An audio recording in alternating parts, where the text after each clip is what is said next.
Old Guy Talks is all about creating a kick-ass life for yourself and those that you love. Don't wait, don't hesitate, don't procrastinate. Opt in now. This is Orris, the old guy from www.oldguytalks.com, here tonight with John Kaltenborn, the badass haberdasher. And before we get into this, I need to read this disclaimer. Do not do this on your own. This is information only. Consult with an appropriate fashion professional. Results will vary, and you are responsible for your own shit. So don't blame me if people start laughing at how you dress.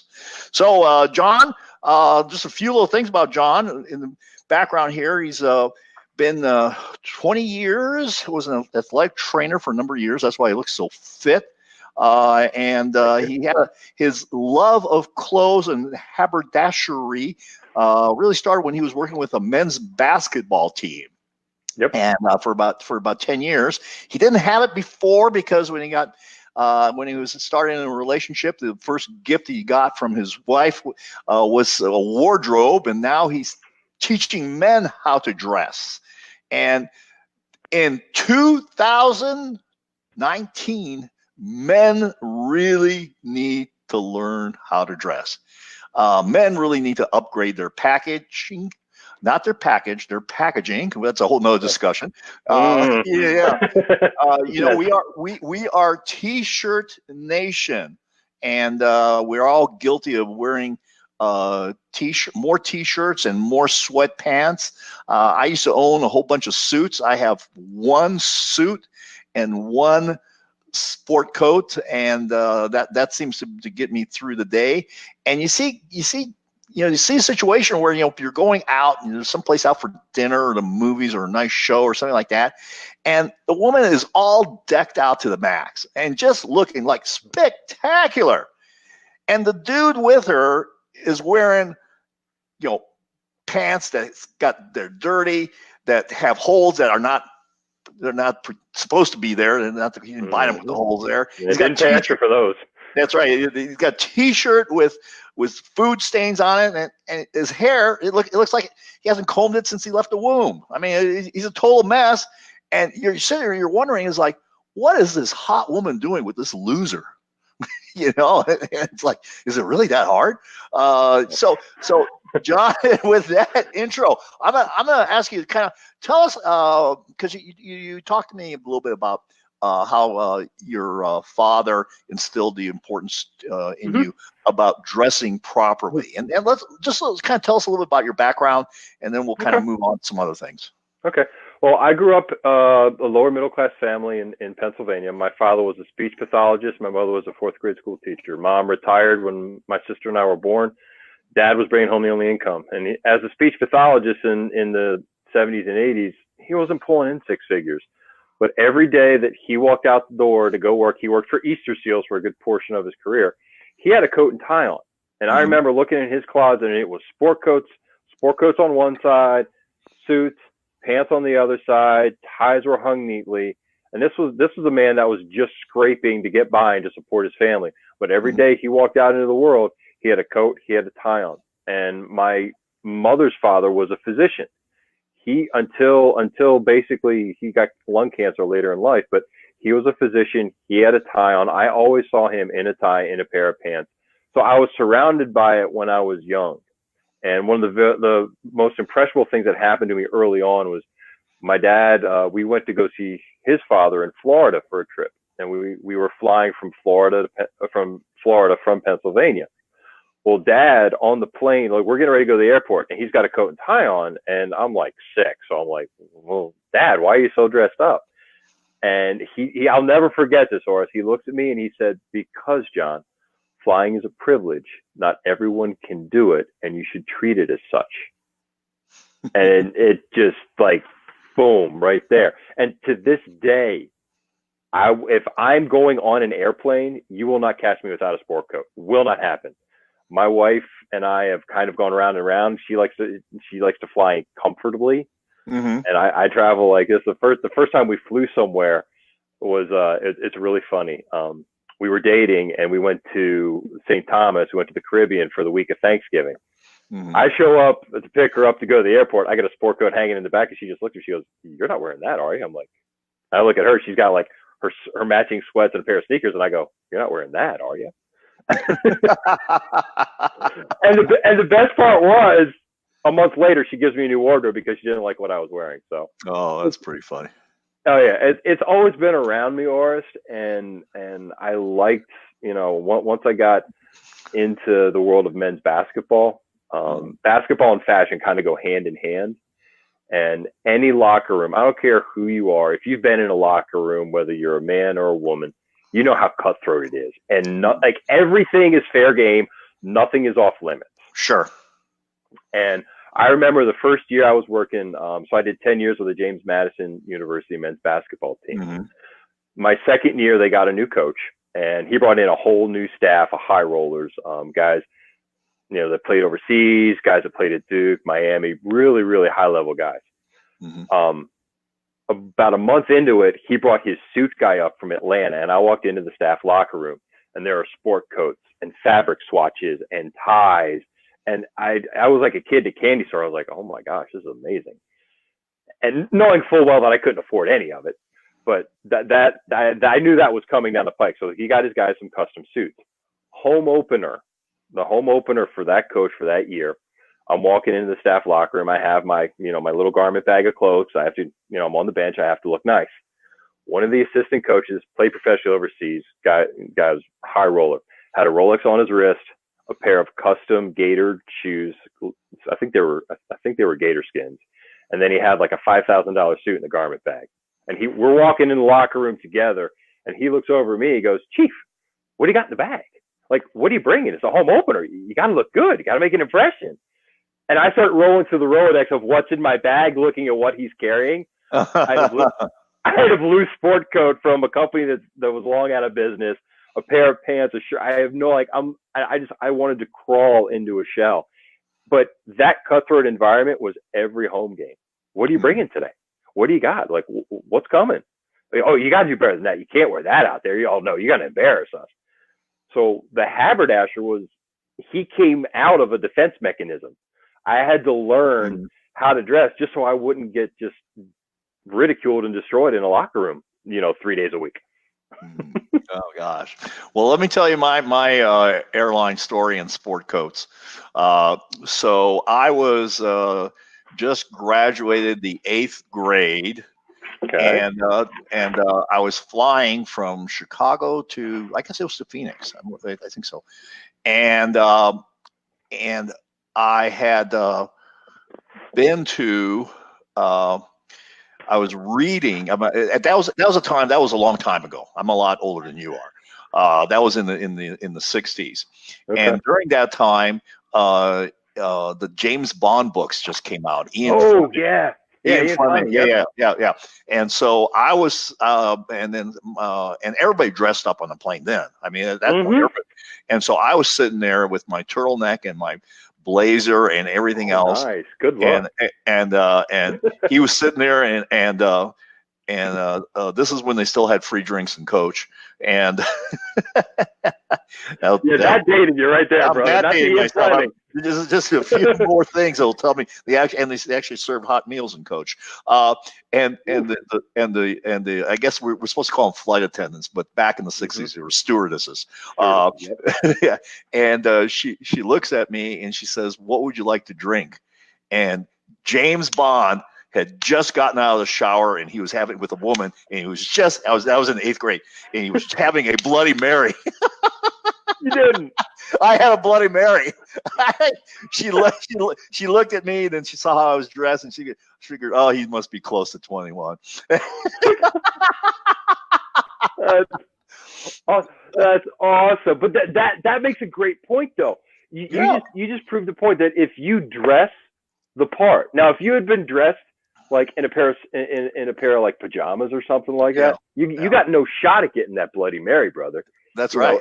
It's the packaging. The packaging matters. Yeah. So awesome. So that's my airplane story. I love it. Yeah. So that was pretty unique moment. I'll always remember that. So John, tell me a little bit about what are the ramifications of not dressing properly when people go, socially, business wise, or whatever. What are the ramifications of that? It as sad as this is to say, Orest, perceptions matter. People judge books by their cover. You can take a look, and the example that jumps to my mind. I'm dating myself. The movie Pretty Woman with Julia Roberts and Richard Dreyfuss. When she's dressed as a prostitute and she goes in the store to buy, to get clothing, to get everything, she's not dressed the part. And the ladies in the store, they ignore her, they ridicule her. She gets dolled up. She comes back, and when she walks in, dressed appropriately, in a manner of that fits the situation that she's in, all of the women in the store come flocking over to her. They basically fall all over themselves. Oh, can I help you? How can we help you? What can we do for you? Blah, blah, blah. And she stops and she goes, I was in here yesterday. I was in here yesterday. You may not remember me. And it's a great line because you didn't help me. You kicked me out. Big mistake. Big, huge. And that is it in a nutshell. You get treated differently. It's not right, but that's exactly how it works. I can't tell you, like, the easiest most of my examples. I was in the grocery store tonight. I stopped on the way home to grab some sushi for the family. I'm checking out, and the woman that was, but I didn't go to the self checkout because that line was actually too long. The regular one was open, so I roll in. She looks up at me. She goes, "You look very debonair tonight." Well, thank you very much. Had a lovely exchange with her. Versus if I had been T-shirt Nation, in a pair of sweats, just rolling through looking like a bum, it may not have happened. The packaging matters. It affects how people perceive you, and perception's reality, and off of that, how they treat you. Are they working? I see reactions and comments and all that other fun stuff. Oh, do you? Okay, because I'm not seeing any. So, folks, we are back after a few technical difficulties, but I will try not to fidget anything around and do anything else. We were talking about the importance of dressing properly and what the ramifications are for people that don't do that properly. So, John, when you take a client on, when you take a client on or help someone out, what is the process? Well, and when somebody reaches out to me, or I talk about working with a client, the process initially is I need to know where they want to go. Like, what do they want? And that usually helps out a tremendous amount. They say, I want to look like James Bond, or I want to look like, Johnny Depp, or, they give me visuals. And the next thing I'll do, because everybody says, oh, well, I don't have anything. I can't wear anything. I have every client do a closet. I do a closet evaluation, and I do it virtually. I mean, I've worked with people all over the country, and through the magic of, these little devices right here, I have them walk me through their closet, and I see what there are. I see what they have. Prior to that, I'll have them pick out, like you said yourself, Orest, you have one suit and one sport coat. And I'll ask them, I'll say, okay, if you're going to go out to dinner, you're going to go on a date, you need to look really good. Show me what your go-to outfit is. Show me what you wear.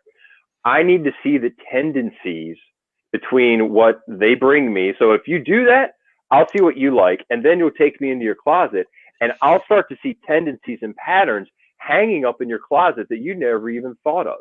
Are you strictly a dark color guy? Is everything grays and blues and blacks? You don't even realize it's happening.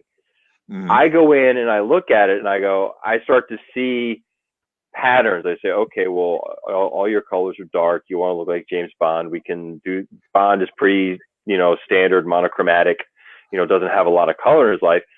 I had one client say, I want to look like Willy Wonka in the Chocolate Factory. I'm like, all right, that's easy. That's fun for me. But his closet was nothing but black. I'm like, all right, well, Willy Wonka doesn't wear black.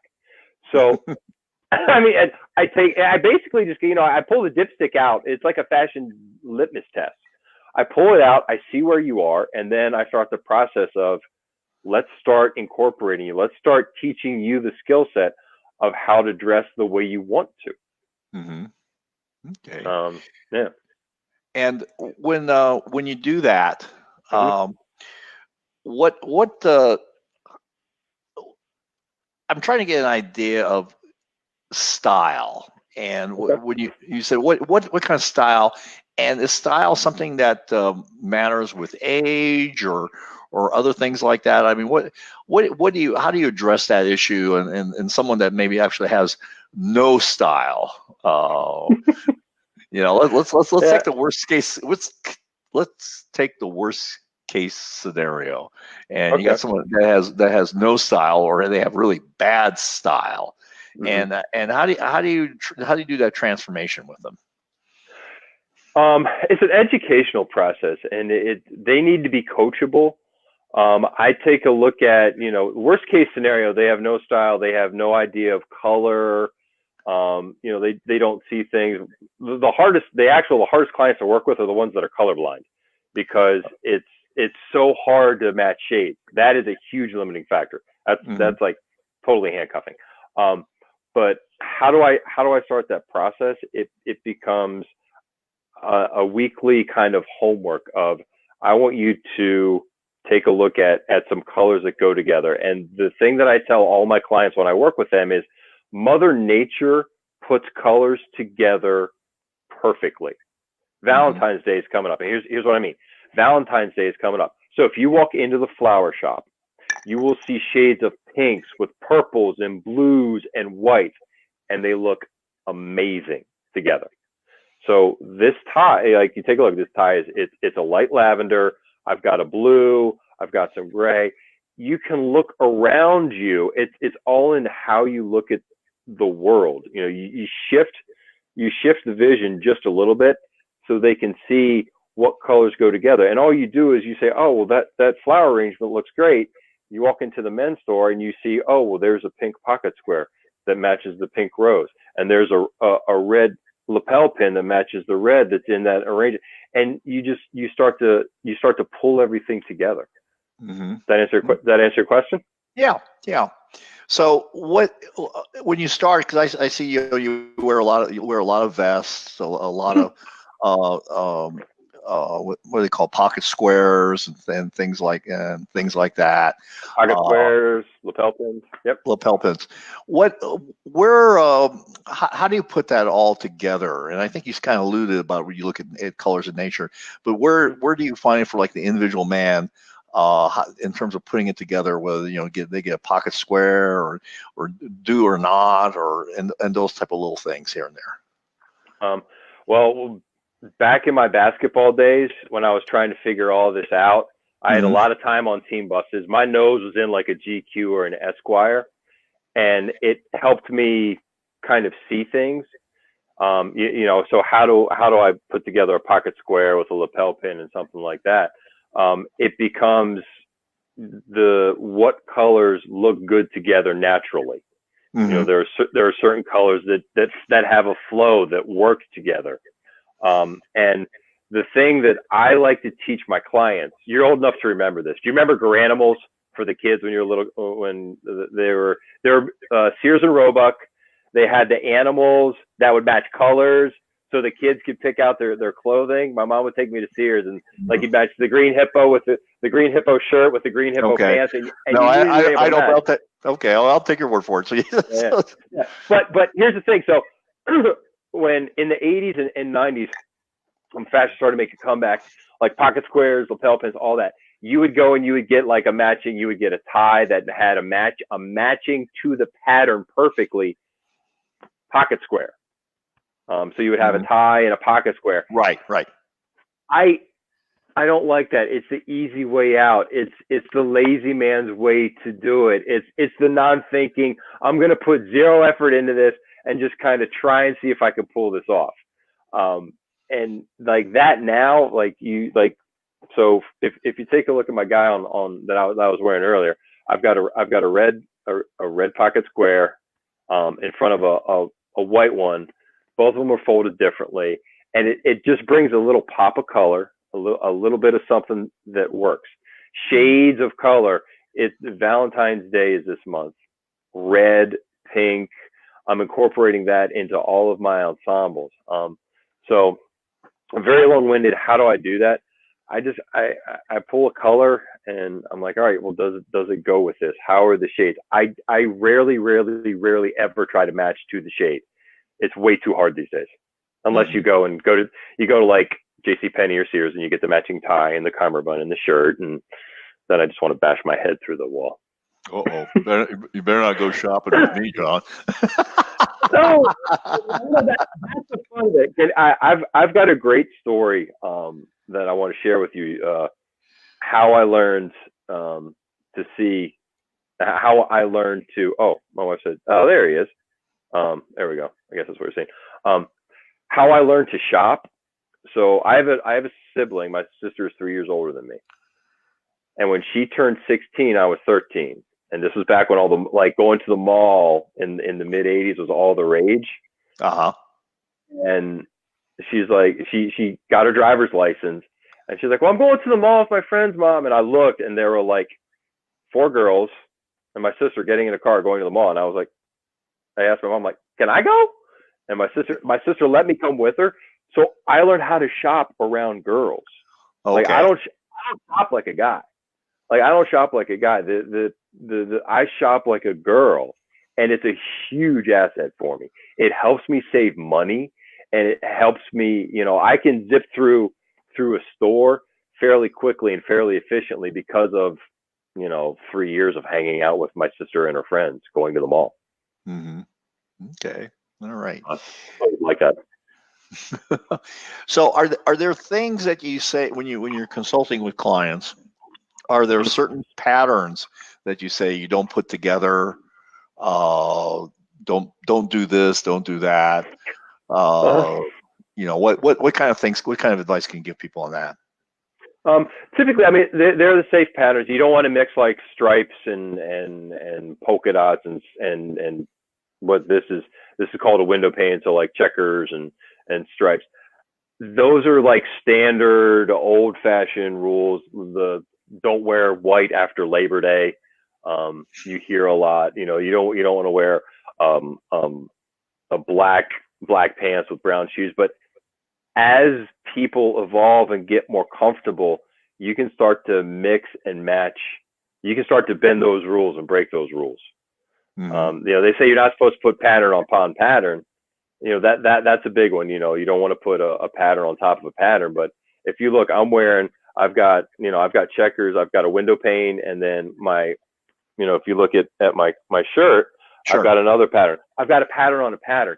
It's all in how you do it and how you pull it together. So to start out, to keep it simple, don't mix your patterns. That's a very safe way to start. You can work with, simple colors, build it just on colors, and then the pattern can be in the tie, or the pattern can be in the shirt, and then the tie is a plain color, and the sport coat's a plain color. Things like that. Just throwing just one in when you're just starting out. Kind of getting your feet wet and getting to learn. Okay. You use the term window pane. Mm-hmm. Go ahead. Go ahead. What is that? What does that mean when you say window? Window pane. It's basically a bigger check design. Okay. The squares are bigger and they resemble windows and window panes. It's used to describe things on vests, suits, sport coats, pants. It's just a bigger check. It's a bigger square. The classic picnic table color. Those little smaller squares. That's called a gingham. That's a gingham pattern. There's a million patterns that are out there, and that's part of the process that I take the client through. And I do that seasonally because if we're going, or if I took you on as a client, I would do the closet evaluation. I would see your tendencies. I would see where you are. And then we're looking in the middle of February. I'd say, okay, well, you've got about a month and a half. You live in Arizona. You live in Las Nevada. Vegas. Yeah, you live in Las Vegas. So If you're in somewhere that's cold, I was like, all right, well, you've got about 2 months left of cold weather. So we would start the foundation and work through the seasons, because even where you are, you can wear things in this time of year that are thicker and warmer than you can in the summer. You know, you have seasons where you are. It's hot, and then you went straight to hell hot. Kind of how it works. Yeah. So go ahead. I'm sorry. No. So, you know, I take them through seasons, and every season has different types of patterns. They have different colors.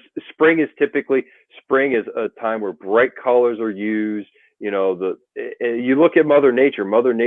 I referenced this earlier. Mother Nature is a great reference and a great guide, because in the fall, where I live in Virginia, you have all the wonderful, you know, deep reds and rusts and oranges that are on the leaves that are changing. Well, you can start to pull that into the clothing that you wear. You can start to wear those colors, and there's a seasonal flow to colors, and that's what I work with. You know, I take a man through a season. Whenever they come on boarded with me, whatever season we're in, all right, you learn how to dress in this season, and then, you know, we'll go to the next season, and we'll go from there.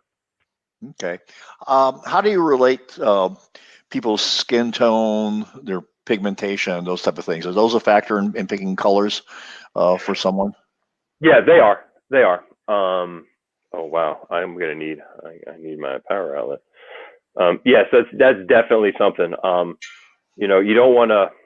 You know, I have a lighter skin tone versus somebody who has a darker or olive skin tone. It's gonna play into the shades and the colors and how they look on them, and you just have to be aware of it. There aren't like strict rules, but certain colors look better on certain people with different skin tones.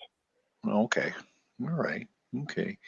What when you and also then the next thing is that you talk about in the old days they said if you were fat, are we still allowed to say the word fat? I think so. Yeah, Yeah, if somebody's fat, they're told don't wear horizontal stripes. Is that still true?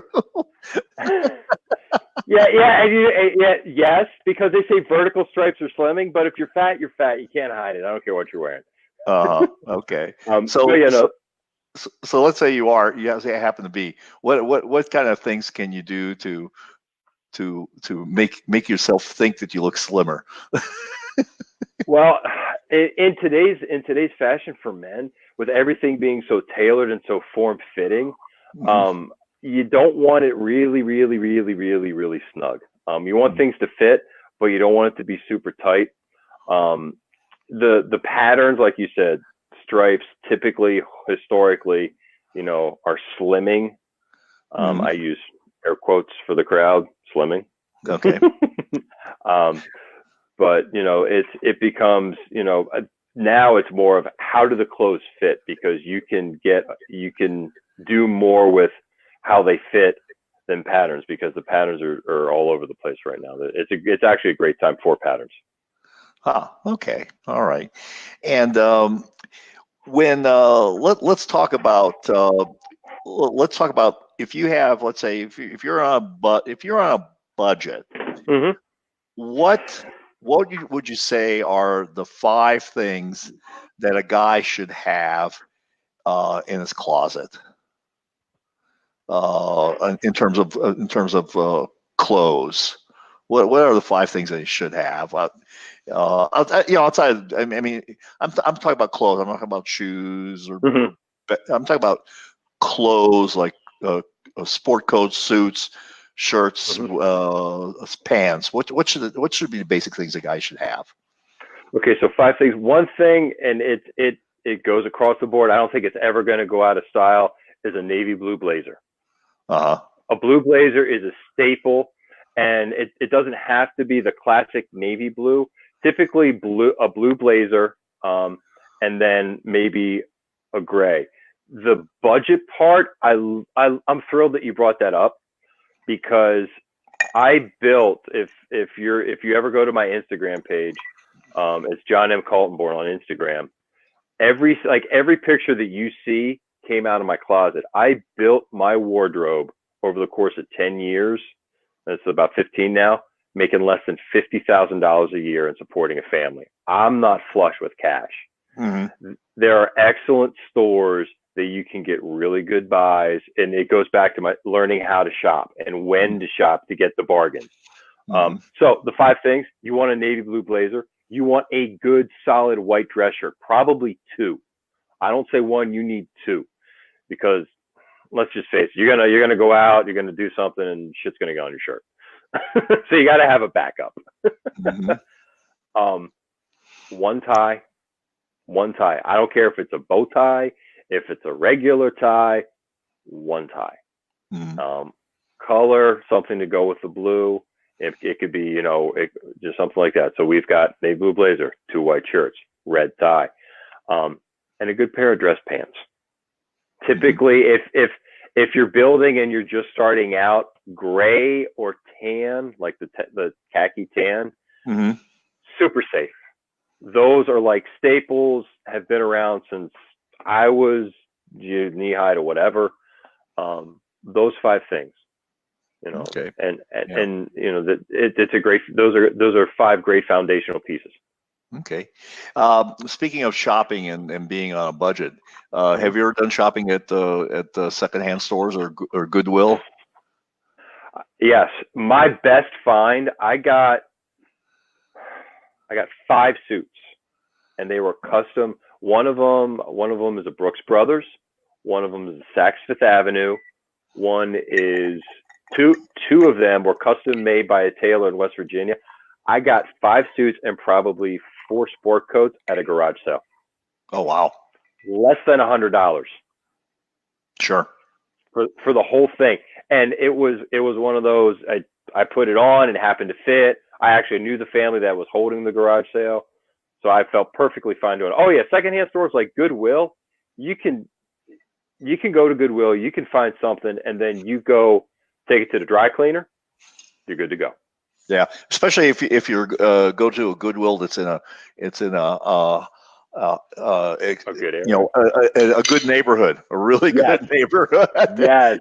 You'll find stuff. You'll find stuff with the price tag still on. Oh, absolutely, absolutely. I mean, my wife's guilty of that. Like, I'll walk into her closet and I'll look and I'll still see stuff with tags on. She's gotten a lot better. So honey, you've gotten much better. No, yeah, I mean, it happens. Yeah. So yeah, the secondhand stores are a great place to pick stuff up. Okay, so I'm going to switch gears here a little bit, and alrighty. I want to talk about dressing up casual. Okay.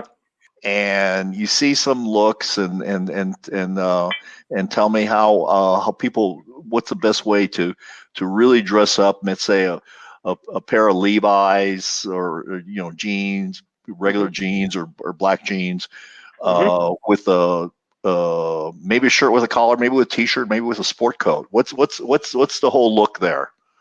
That's a fairly common. Yeah. That is something I'm glad you brought up, because I want to show you something, if I may, if that's okay. Can I show you something? Sure. Yeah, of course. All right. Hopefully you'll be able to. Let's see. Can you see that? Okay. That is okay. So that's super casual. And I'm gonna name the store. So the jeans are a pair of Old Navy jeans that I've had for about 3-4 years. Paid like $20 for it. Uh-huh. The gray shirt, that's a hooded shirt, is a gray, very lightweight thermal. I actually picked that up. That was a gift for working an event that I was working. I was working the Winter X Games. That was a staff gift. The black coat, it's a coat from a company called Backrack that I absolutely love. They've got some great stuff. And that's casual. I went to, my daughter had a jump rope performance. That was Saturday night, and that's what I wore out. And it becomes, so, you can use something as simple as a flannel, as a Henley, or a thin hooded shirt, to create your look, to do whatever you want. And it's what do you feel comfortable in, and what do you like to wear? Do you like to wear a V-neck? If you like how a V-neck t-shirt looks with a sport coat over top of it, dude, wear it, own it, do it. There's nothing like, there's nothing. I will rarely tell someone, no, don't wear this with that, because if they're comfortable in it, that's part of being a haberdasher, is owning what you wear and being comfortable in it. So, yeah. Did that answer your question? I'm not trying to skirt Yeah, you. no, it did. And you know, for people that are on this call, on this program, if you got any questions, please chime in, and so I can see them. So tucking it in or not on the shirt, what's the call on that? Depends on the event and what you're doing. If you're going to something that's casual but not super casual, I prefer to tuck it in. That's just a personal preference. If the picture that I showed you, I was hanging out. It's untucked. It's untucked. I was going to like a basketball game. The button down shirt, to me, I prefer to have it tucked in, but you can. There's kind of like a line of how nice am I going, or how casual am I going. If you're going more casual, something that's a lot more laid back, like if you're just going to hang out with the guys to smoke a cigar and drink some scotch, man, untuck it. Yeah, be comfortable. But if you're going to the same restaurant and you happen to be taking the wife or your girlfriend, or you're meeting a business client, but it's a casual night, tuck it in. And then you can wear the sport coat. Is, to me, a hugely underutilized garment. People think of, people think of a sport coat like that as something you only wear when you're dressing up. You got a pair of Levi's. If you have a blue blazer and you throw Levi's and some Chucks, some Vans. Vans are making a huge comeback right now. Everybody's wearing them. So Vans, pair of nice Levi's, and a blazer with like a red chili pepper t-shirt. Oh, brother, you're killing it. Like, you're absolutely killing it. Okay. So, you can throw that in. It's not strictly just for dress. It's not just a dress up garment. So let me ask you just, I'm going to get some free advice from you here, John.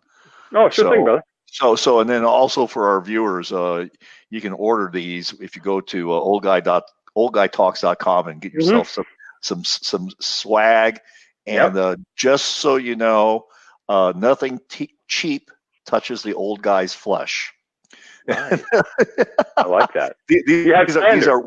These are wicking t-shirts, not some cheap cotton thing. It's actually nice. It's a very high quality thing.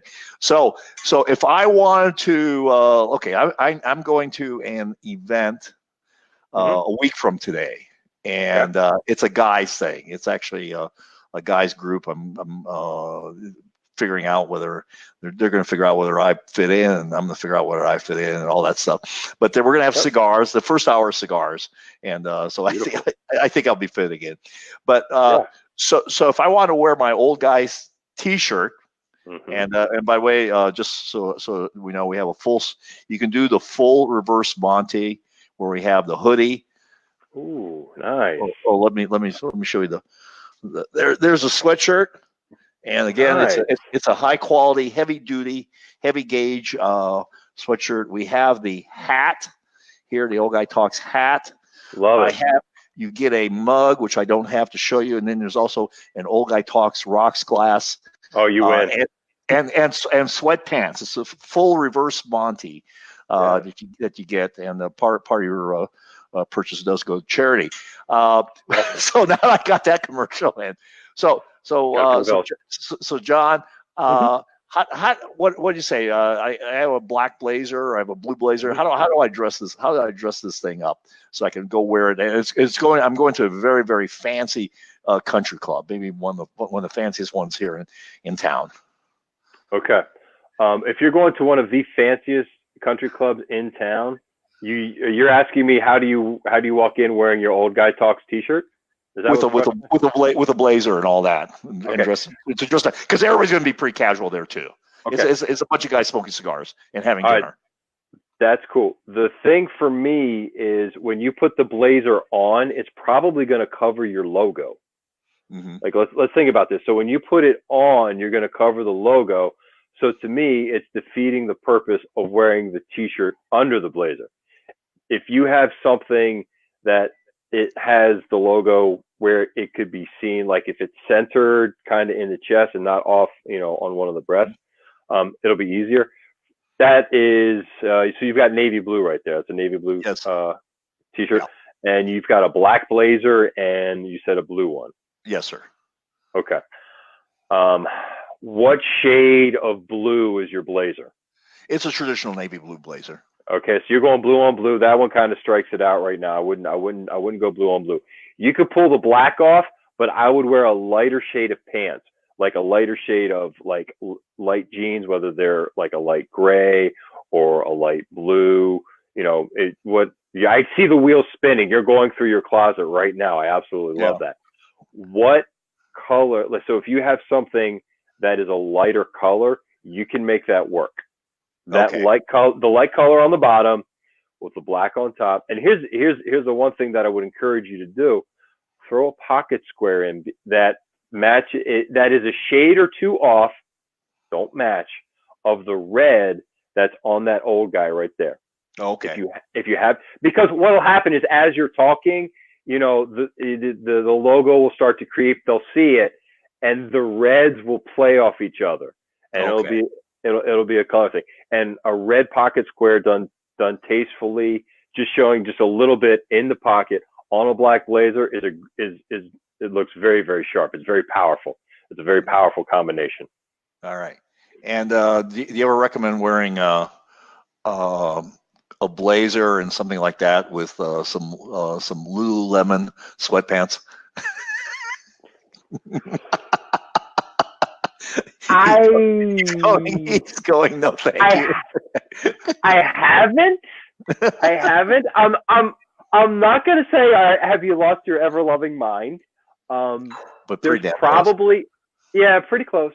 There's probably an occasion where you could do it if you were the CEO of Lululemon, or you were going to meet and try and purchase, say, I don't know, like health clubs, things like that. You could probably get away with it.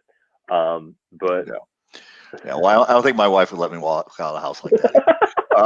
It's funny how the women are smart like that. Yeah. So I think that's pretty much the case. And so since we kind of went to kind of the casual, when you're totally, should you ever feel bad about just totally dressing down? Do I? No, I don't at all. None whatsoever, because there's a time and a place. If I'm totally dressed down, I'm probably mowing the lawn, smoking a cigar. I'm going to wash the car. I'm running some errands. Like, I'm comfortable dressing down. Like, this is not how I go about my life 24/7. I made the comment to my wife. I enjoy wearing the clothes and having fun with it. But when the day ends, I'm just like everybody else. I want to take it off. I want to be in a pair of comfy sweat. Give me the Lululemon pants that feel awesome, and a t-shirt. if I'm chilling around the house. Sure. No, I don't feel bad at all. Not at all. Okay. So John, if somebody wanted to work with you, how do they get a hold of you? Right now, the easiest way to do is to DM me on. They can opt into my Facebook page, or the website is badasshaberdashery.com. Actually, I've got it. I don't know if you can see it. I got it at the bottom, awesome. and also your Facebook page there. Yep. Those two. My Instagram is pretty much where all my content is right now, so you can just reach out, DM me there. The one commercial plug right now. What I'm doing for Valentine's Day, I'm cutting the price of the initial closet evaluation and the free ensemble for Valentine's Day in half. $49.99. I'll take an hour. I'll go through a closet. I'll assess. I'll give guidelines. I'll give direction, and I'll put something together for any man that reaches out, mentions this live feed. $49.99, and I'll do it right up until Valentine's Day. So anybody who's watching, and that's what I do. It's so much fun to to get into a guy's closet and to put things together, and the look on a man's face when they go, I never even thought about that. But that looks really cool.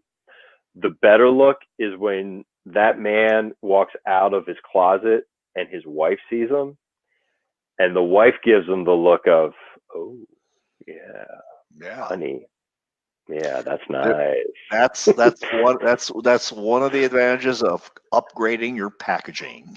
Oh yeah. Oh I got a great story real quick, and then I'll shut up. I had a client of mine that was he lives out in Boise, Idaho. He was going on a cruise, and I had been working with him for about 3 weeks, and he's about halfway through the process of our 6-week course. And he went shopping with his wife, and he's in the store, and he started trying some things on that he never would have tried before working with me. And he calls me back after he gets back from shopping. He goes, "You're never going to believe this." I was like, "What happened?" He goes, "I grabbed some stuff and I went in the dressing room. I didn't know what to think." He goes, "John, I put it on and I walked outside of the dressing room and my wife gave me the bedroom eyes." I was like, "Oh." She took one look at me and shook her head and went, "Yes." And we all know that when the queen looks at us with that look and says, "Yes," you make damn sure you're going to get whatever you have on at that point. That sounds pretty good. That sounds wonderful. So, yep. John, I want to thank you. And by the way, guys, I'm going to say this because I have this pet peeve about these holidays like Valentine's Day and all that stuff. You know, you could save yourself. You could actually gain a lot of, shall I say, feelings and all of that by not necessarily waiting until it's Valentine's Day to buy flowers. Do it once a month. Do it once a month. You put it into your calendar so it pops up as a reminder. I've been doing it for so long. I mean, I've been doing it for like 20 years. But you go in, you go to the supermarket, it's $9.99 for a dozen red roses. And you do it on a weekday when no one's expecting it, and it's really appreciated. And it just shows that you care. You do it consistently, once a month, and it's just it's a good thing to do. It's a good thing to do to show how you appreciate that special person in your life. So that's all I'm going to say is because you see everyone's like they're rushing to buy that, now, on Valentine's Day, that $9.99 thing is going to be $40. And there's a row of guilty guys in line to buy that stuff.